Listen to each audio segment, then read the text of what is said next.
I've got a short 45-minute presentation with a lot of text on every slide. Salam alaikum and good afternoon, everyone. One of the themes of this event is describing our shared passion for coral reefs. I grew up in New Zealand, always loved the marine environment, but it's very cold. And when I went for my big overseas experience, I went to Malaysia and did my first dive on coral reefs. I loved it so much, I stayed in that island for 4 months, did my dive masters, and then joined Coral Cave Conservation and did 100 coral reef surveys.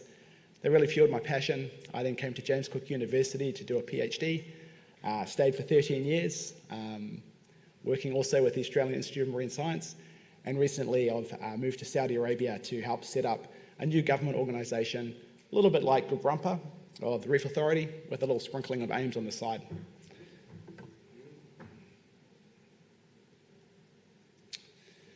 Okay, so Saudi Arabia also has beautiful and abundant coral reefs. They have a coastline which is almost as long as the Great Barrier Reef coastline, and we have coral reefs scattered all along those, and over 300 species of reefs, corals. Saudi Arabia has a strong vision for the future, Vision 2030, and one of the key themes of that vision is diversifying the economy. Away from oil to tourism, information technology, construction, and financial services. And it's been really identified that these coral reefs in Saudi Arabia are a real treasure. They look to countries like Australia, and they saw that ongoing sustainable revenue from tourism, and also to other countries like the Seychelles, where almost half the GDP is coming from tourism for those beautiful coral reefs. So that's really driven the desire to protect these reefs as these big construction projects happen along the west coast, along the Red Sea coast, and as the population increases. So they don't want to kill the goose. They want to make sure that this construction happens, the economy diversifies, but these coral reefs are still protected. However, the Red Sea is also facing some familiar pressures. We certainly weren't immune to the current and recently announced global mass coral bleaching, with coral reef bleaching along the Red Sea coast as well. Tourism can be a real source of good for coral reefs with stewardship practices, monitoring, restoration, and increasing knowledge, but if done poorly, it also does a lot of damage, as we all know. Urban development is absolutely happening, so we need to work around that. And there's also big ambitions to increase the amount of aquaculture to help with food security within the kingdom. The Red Sea, though it's reduced a little bit recently, is a major hub for marine transport, so there's always risks of vessel groundings and oil spills. And there's a range of industry along the coastline, and of course, we're not immune to the other pressures, including crown of thorns outbreaks in the Red Sea as well, which can also harm coral reefs and sea turtles. So in response, our organisation has been formed. So we're the national entity for the Red Sea coral reefs and sea turtles, and our mandate really goes all the way from implementing national strategies to developing and regulations, coordinating with the major players. We've got some giga projects that you might have heard of, like NEOM and the Red Sea Authority. The Red Sea Authority. And they're almost like a state in themselves. So we're coordinating with them and also providing that national framework. We're also looking to restore damaged reefs and really encourage best practice restoration, and also involved in emergency response as well. And we really want to help to represent the kingdom internationally, to really get involved and help support the international community, because this is a real global challenge to protect our coral reefs. Our vision is to be a globally distinguished, nationally iconic, and thriving coral reefs and sea turtles for the Kingdom of Saudi Arabia and Red Sea. And we really want to achieve that through our mission to achieve excellence in conservation, through planning and implementing effective programs, promoting community engagement, which is really nascent in the kingdom, driving research and innovation and strategic partnerships and effective coordination with stakeholders. With our 5-year strategy has 5 key strategic objectives. One's to expand scientific knowledge. Second is to really spearhead science-based conservation. So making sure we're doing the best conservation actions, and that's driven by evidence and data. We also want to promote the coral reefs as these amazing, beautiful natural treasures for the kingdom and internationally, and promote their enjoyment. And that's why we look to places like Australia to really see how you can really enjoy your coral reefs and actually improve their health rather than smash them to bits, which happens in other places. We really want to build partnerships, and everything we do, we want to do in partnership with other organisations internationally where possible. And of course, we've got to develop our own world-class capabilities to be able to do all those other things. We're working nationally. We're going to bring in a structured and collaborative management process, and we want to act as the overall custodian. There's absolutely amazing work being done within the kingdom, within the Giga projects, within some of the reserves, in terms of monitoring, restoration, some really forward-looking action. We want to make sure that all that knowledge is being shared, and we have a national approach to that. We also want to drive regional collaboration and show leadership within the Gulf states and within the Red Sea region, because we have a lot of common pressures. It's an interconnected system, so we want to make sure we're working with those key partners. And then we really want, our dream is that Saudi Arabia is a national icon for coral reef conservation, that people know how beautiful the reefs are there, and that we can really help out with global coral reef and sea turtle conservation.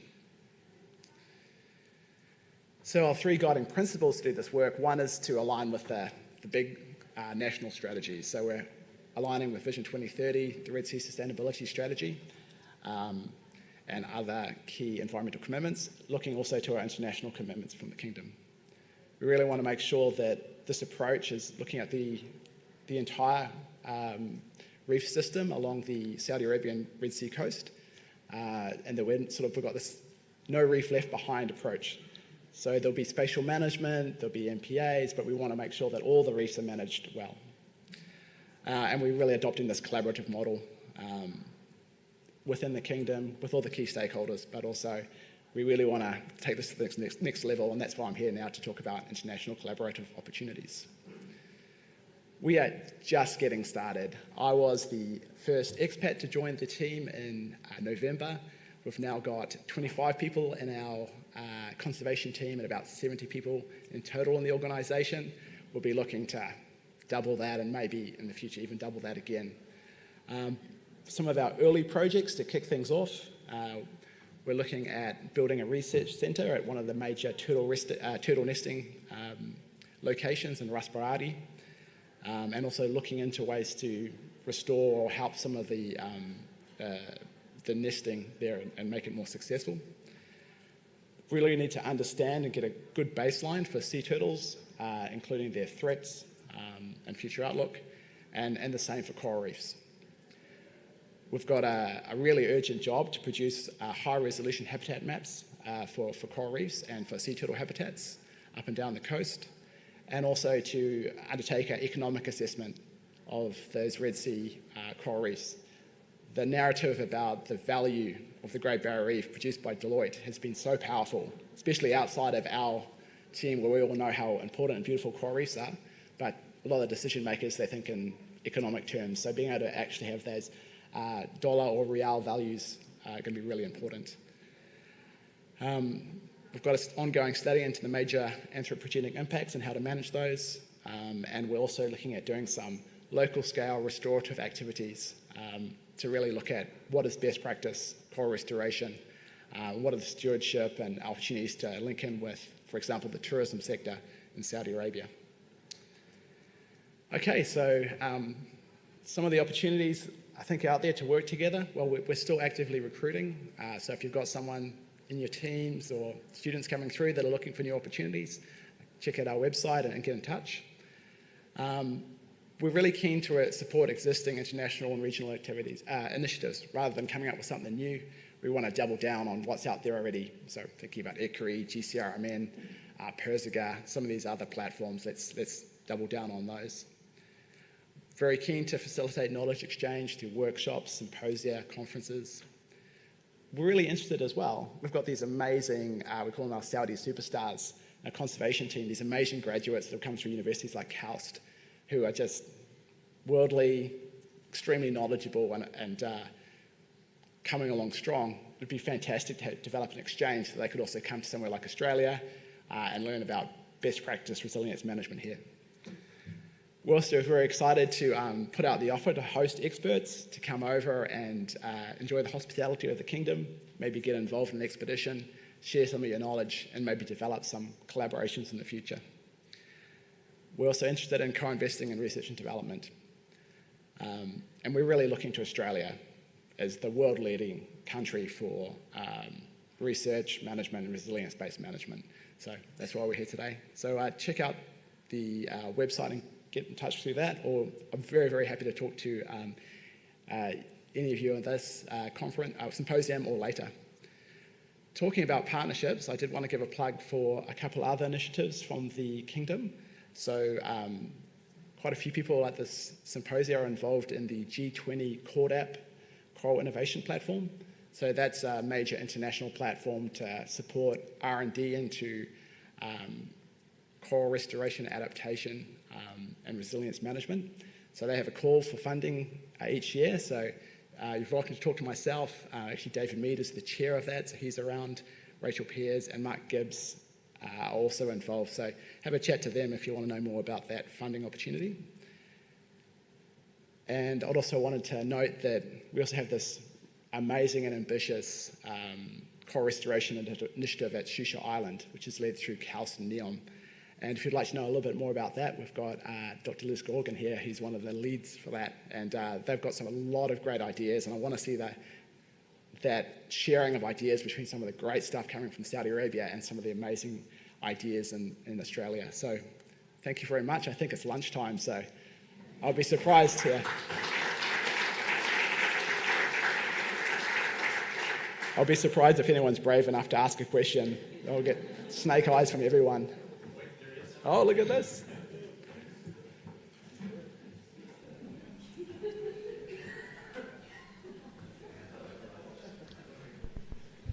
Thanks, Ian. My name's John Lee from Footprint Energy. My question is based on the fact that I spent 2 years enjoying working in Saudi Arabia some decades ago, but would you like to expand on the cultural interaction with the Saudi Arabian people and any particularly the interaction between that's the culture, because an important aspect of working in an overseas location, as you know, is what you do in your spare time and how you can interact with the locals and the locals in Saudi Arabia, of course, that local scenario is quite unique in many ways. So can I leave it to you to explain? Oh yeah, very happy to speak to that. Thanks, good question. So I found it a really enjoyable and welcoming place to live and to work, and I know chatting with Liz, she's found the same.